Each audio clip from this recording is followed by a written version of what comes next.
تازہ ترین خبروں، تجزیوں اور تبصروں کے ساتھ میں ہوں ارشد عزیز ملک۔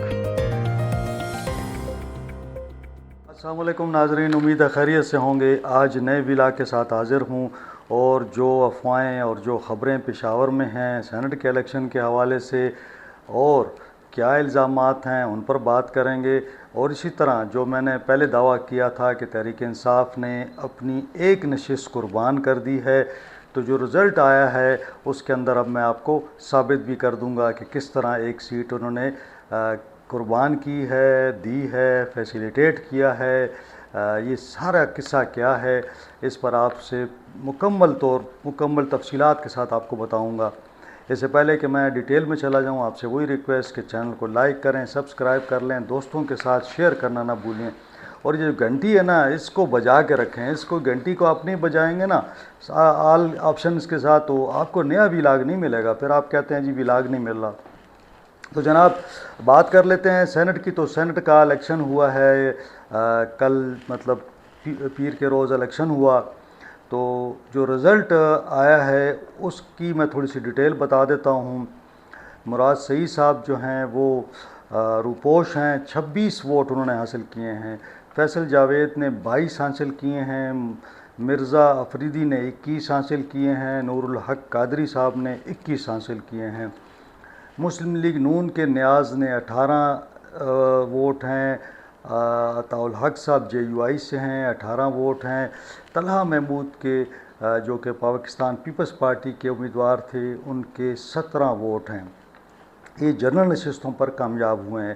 اس کا مطلب یہ ہے کہ جو ریشو چلا ہے 17 ووٹ لینے والا بھی منتخب ہوا ہے۔ اب اس میں ٹیکنوکریٹس میں آ جاتے ہیں تو جناب اعظم سواتی صاحب نے 89 ووٹس لیے ہیں، یہ ان کا تعلق تحریک انصاف سے ہے۔ دلاور خان نے 54 ووٹ لیے ہیں، ان کا تعلق JUI سے ہے۔ خواتین میں پیپلز پارٹی کی روبینہ خالد نے 52 ووٹ حاصل کیے ہیں، اور دوسری طرف تحریک انصاف کی روبینہ ناز نے 89 ووٹ حاصل کیے ہیں۔ یہ وہی فارمولہ ہے جو اس فارمولے پر حکومت اور اپوزیشن نے اتفاق کیا، یعنی حکومت کو 6 اور اپوزیشن کو 5 نشستیں ملی۔ اب میں آپ کو بتاتا ہوں کہ فرق کیا ہے۔ فرق یہ ہے کہ جب میں کہہ رہا تھا کہ 7-4 بنتی ہیں اور ایک کی قربانی دی گئی ہے تو لوگوں نے کہا کہ یہ کیسے ہو سکتا ہے، تو میں آپ کو بتاتا ہوں۔ دیکھیں 17 اور 18 پہ کامیابی ہوئی ہے، ہم 18 کو لے لیتے ہیں کامیابی پہ، کیونکہ زیادہ آپ دیکھ لیں تو اپوزیشن نے 18 لیے ہیں۔ مراد سعید کے 26 ہیں، اس کا مطلب یہ ہوا کہ 8 ووٹ فالتو مراد سعید کو گئے ہیں جس کو جانے کی ضرورت نہیں تھی۔ 22 ووٹ فیصل جاوید کو گئے ہیں، 18 میں 4 اس کو بھی فالتو گئے ہیں۔ مرزا افریدی صاحب کو بھی 21 ووٹ ملے ہیں، 3 فالتو گئے ہیں۔ نور الحق قادری صاحب کو بھی 3 فالتو گئے ہیں۔ تو اگر ہم کر لیتے ہیں جناب 3 ہو گئے، اور فیصل جاوید کے 6 ہو گئے اور 8 ہو گئے، تو یہ کافی سارے ووٹ بن رہے ہیں۔ اگر یہ کم سے کم 18 بن رہے ہیں اور زیادہ سے زیادہ جناب یہ کوئی تقریباً 20 ووٹ بن رہے ہیں، چلے ہم اس کو ایک ووٹ بڑھا بھی دیں تو 20 ووٹ جو ہیں وہ جناب علی تحریک انصاف نے ضائع کیے ہیں، اور ایک نشست بڑی آسانی سے وہ جیت سکتے تھے۔ یعنی اگر وہ 18 یا 19 ووٹ لے لیتے، اور اگر ہم کہتے ہیں کہ وہ 19 بھی لے لیتے تو بآسانی ایک نشست اور جا سکتی تھی۔ اب آپ کو میں کہانی سناتا ہوں کہ پشاور میں کیا افواہیں ہیں اور لوگ کیا دعوے کر رہے ہیں، کیا الزامات لگا رہے ہیں۔ پہلا دعویٰ لوگ یہ کر رہے ہیں کہ علی امین صاحب نے پارٹی کو بے عزت ہونے سے اور ان کی عزت بحال رکھنے کے لیے، عزت بچانے کے لیے ایک سیٹ کی قربانی دے دی ہے، کیونکہ انہیں معلوم تھا کہ یہ جو 20-22 لوگ ہیں یہ فلور کراسنگ کریں گے اور یہ ووٹ اپنا دے دیں گے اپوزیشن کو۔ ساتھ ساتھ انہیں یہ خطرہ تھا کہ ہو سکتا ہے ان میں سے بہت سارے لوگوں کو حکومت، اپوزیشن جو ہے خیبر پختونخوا میں مرکز میں حکومت ہے تو یہ خرید لے گی، تو اس خریداری کے ڈر سے انہوں نے اپنی ساکھ بچانے کے لیے، پارٹی کی ساکھ بچانے کے لیے، پارٹی کی عزت بچانے کے لیے ایک سیٹ کی قربانی دی۔ پھر لوگ کہتے ہیں کہ جناب ایک اور الزام لگتا ہے لوگ یہ کہہ رہے ہیں کہ جناب اپوزیشن کے جو سینیٹر طلحہ محمود ہیں انہوں نے ٹھیک ٹھاک رشوت دی ہے اور انہوں نے کسی طریقے سے رام کیا ہے حکومت کو. حکومت نے اپنی سیٹ چھوڑی ہے جو سینیٹر طلحہ محمود کے حصے میں آئی ہے اور انہوں نے یہاں پہ اپنے ووٹ 17 لے لیے ہیں. ایک اور جو کانسپیرسی تھیوری چل رہی ہے وہ یہ چل رہی ہے کہ پیسوں کا معاملہ بھی ہو گیا، کیونکہ مرزا افریدی صاحب کا بھی بارے میں یہی ایک کمپلین لوگ کر رہے ہیں اور لوگ کہہ رہے ہیں کہ جناب انہوں نے بھی ٹھیک ٹھاک انویسٹمنٹ کی ہے. تو جو انویسٹرز ہیں اس کے اندر انہوں نے انویسٹمنٹ کی ہے اور جو باقی لوگ ہیں. اب یہ بھی تیسرا جو الزام لگ رہا ہے، تیسرا الزام یہ لگ رہا ہے کہ علی امین گنڈاپور نے اسٹیبلشمنٹ کے کہنے پر یہ ساری فیسیلیٹیشن کی ہے تاکہ حکومت، مرکزی حکومت، وفاقی حکومت کو سینٹ میں 2/3 اکثریت مل سکے. سینٹ میں اس وقت وہ 60 سے زیادہ ان کی اکثریت ہو گئی ہے. وہ کس طرح ہوئی ہے میں آپ کو بتا دیتا ہوں. پیپلز پارٹی کی ابھی جو خیبر پختونخوا سے انہوں نے 2 نشستیں نکالی ہیں، حالانکہ ان کی ایک نشست بھی نہیں بنتی تھی. 26 نشستیں ہو گئی ہیں پیپلز پارٹی کی اور اس وقت وہ سینٹ میں سب سے بڑی جماعت ہے. مسلم لیگ نون کے پاس اس وقت سینٹ میں 20 لوگ ہیں. اسی طرح اگر ہم دیکھ لیں باپ کی پارٹی ہے اس کے پاس 4 ہیں، جے یو آئی کے پاس 7 ہیں، اے این پی کے پاس 3 ہیں، ایم کیو ایم کے پاس 3 ہیں. تو اگر یہ دیکھا جائے تو یہ بہت بڑی تعداد ہے. اب اس میں آپ دیکھ لیں کہ پی ٹی آئی کے پاس کیا ہے. پی ٹی آئی کے پاس 16 سینیٹرز ہیں اور 6 انڈیپینڈنٹ بھی جو ہیں وہ بھی اگر آپ شامل کر لیں پی ٹی آئی میں تو یہ تقریباً ان کی اسٹرینتھ جو ہے 22 کے قریب بنتی ہے. تو 22 میں اگر آپ اے این پی کو یا جے یو آئی کو شامل بھی کر لیں تو یہ 30 کے قریب جاتے ہیں. اس کا مطلب یہ ہوا کہ حکومت کے پاس جو ہے وہ میجارٹی زیادہ ہو گئی ہے اور وہ 2/3 میجارٹی کو کراس کر رہے ہیں. اب لوگوں کا یہ الزام ہے کہ علی امین گنڈاپور نے فیسیلیٹیٹ کیا ہے وفاقی حکومت کو، اسٹیبلشمنٹ کو.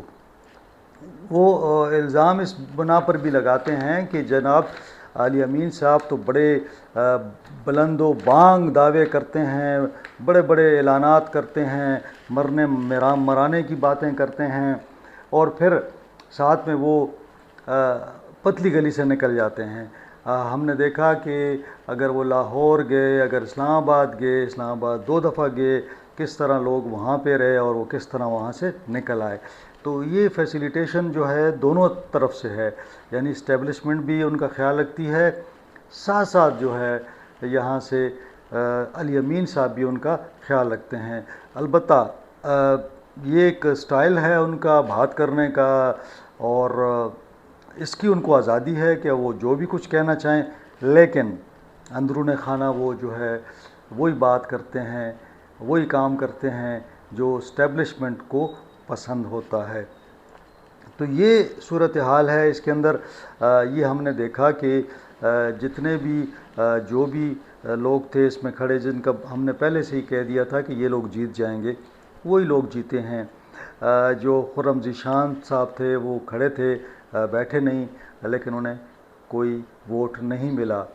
اور یہاں پہ یہ بات بھی ایک چل رہی ہے کہ جناب کسی ایک ممبر نے ووٹ باہر نکالا تھا اور پھر اس کا جو ووٹ تھا اس کو حکومتی اراکین نے بھرا اور وہ ووٹ پھر اگلے بندے کو دیا گیا کہ آپ یہ ووٹ ڈالیں اور جو وہاں سے آپ کو تین ووٹ کے پیپر ملیں وہ آپ باہر لے آئیں. تو یہ ایک یہاں پہ افواہ یہ بھی چل رہی ہے اور بعض لوگ کہہ رہے ہیں، کچھ ایم پی ایز نے بھی یہ بتایا ہے کہ جو انہیں کہا گیا تھا کہ یہ جو ٹک شدہ ایک ووٹ ہے یہ آپ لے جائیں ساتھ اور وہاں سے آپ یہ ووٹ آپ جو خالی ہو جو آپ کو ملے گا اندر وہ آپ ساتھ لیتے آئیے گا. تو یہ بھی ایک الزام لگ رہا ہے. تو دوسرا یہ تھا کہ میڈیا کو کافی سختی کی گئی، اندر نہیں چھوڑا گیا.